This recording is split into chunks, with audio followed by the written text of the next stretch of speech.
Today we delve into a topic that has been making waves across the nation.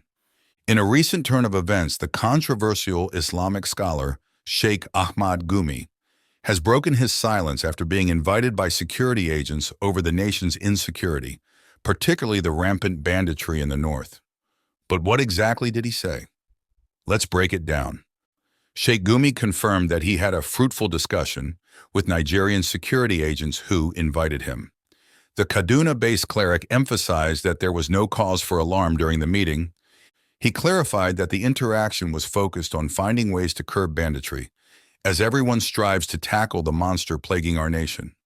Respect and courtesy prevailed during the dialogue.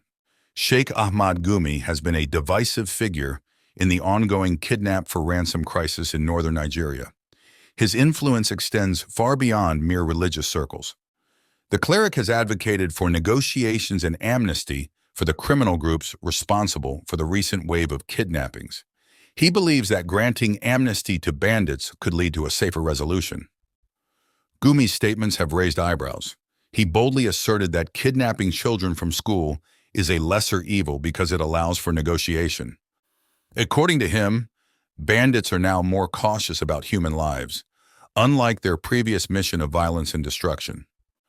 While Nigerians decry the worsening insecurity, Sheikh Gumi's stance on negotiating with bandits has fueled anger and division along religious, regional, and ethnic lines.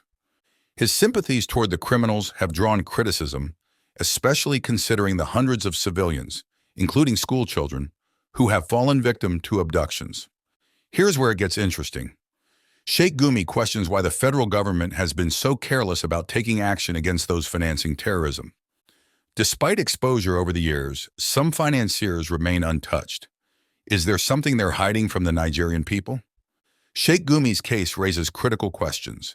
If the ruling party, the All Progressives Congress, APC, genuinely wants to fight insecurity, why hasn't Sheikh Gumi faced more than an ordinary invitation? Imagine if he were from another region. Would the situation be the same? Perhaps not. The cleric possesses critical information about capturing terrorists. If the APC truly aims to combat insecurity, why isn't he cooling off in prison? Unfortunately, our government seems to prioritize other matters over the welfare of its citizens. Nigerians have been divided in their reactions to Sheikh Gumi's recent statements. Let's explore the various sentiments. Some individuals view Sheikh Gumi's stance as pragmatic. They argue that negotiating with bandits could lead to the release of abducted victims and potentially reduce violence.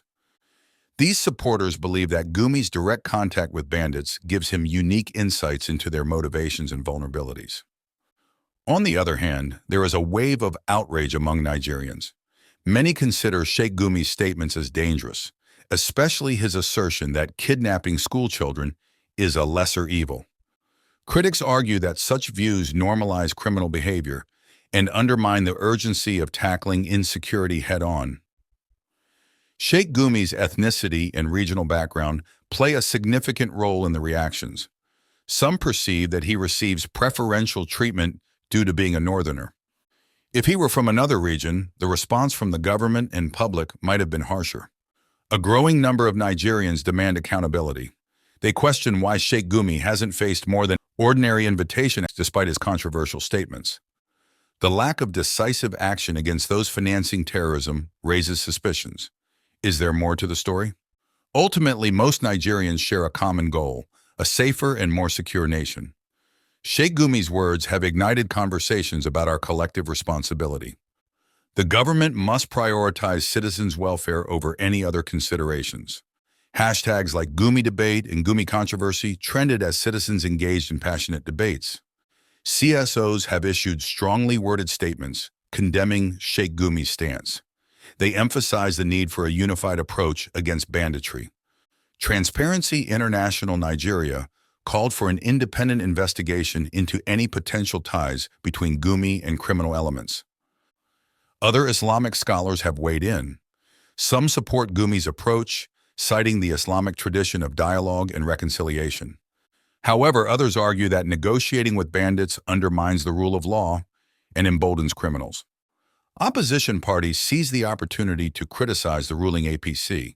They accuse the government of double standards in handling Gumi's case. The PDP and other parties demand a more robust response, including legal action if warranted. Northerners are divided. Some view Sheikh Gumi as a voice of reason, advocating for peace. However, others feel betrayed, especially those who have lost loved ones to banditry. They question why Gumi's controversial statements haven't led to more decisive action.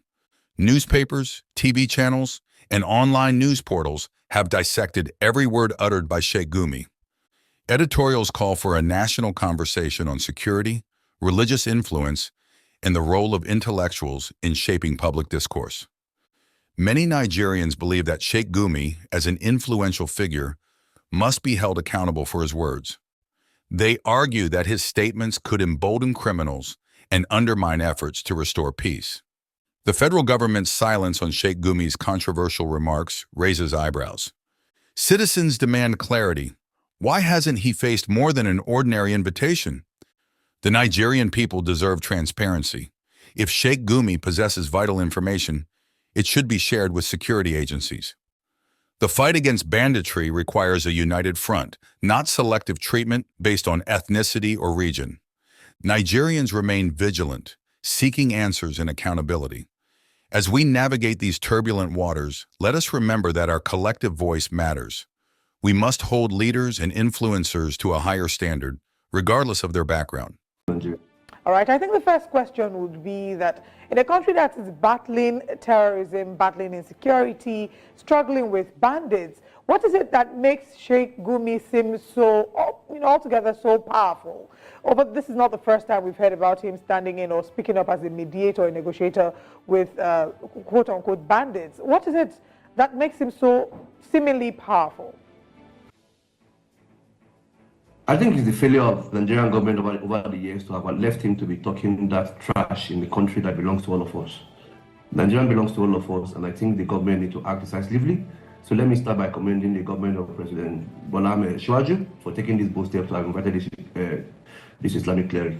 I think this is long overdue. It is overdue. Sheikh Gumi would have invited since because of his comment over insecurity, especially banditry and terrorism. He knows too well, and I don't know why the federal government have not called him for questioning. From all indication, he eats and dine and sleep with them. So if we have such a person in Nigeria, I don't know why the Nigerian state should have left him all this while. But I think I must commend greatly the boldness and the temerity of President Ahmed Bola Tinubu's government have invited him. There are several other Sheikh Gumi out there hidden there. They should all be invited to tell Nigerians what is about this banditry. There are people feeding fat from this banditry. There are people eating well from this banditry, and there are people praying that it shouldn't finish. I think it is a step in the right direction for everyone invited him. Yeah, well, I mean, commending the government for being bold, by doing what it normally should do. I'm not sure if, everybody will agree with that, except we're comparing it to the previous administration, which we, shouldn't. That was not the standard with which we should rate any government. So, but there is that.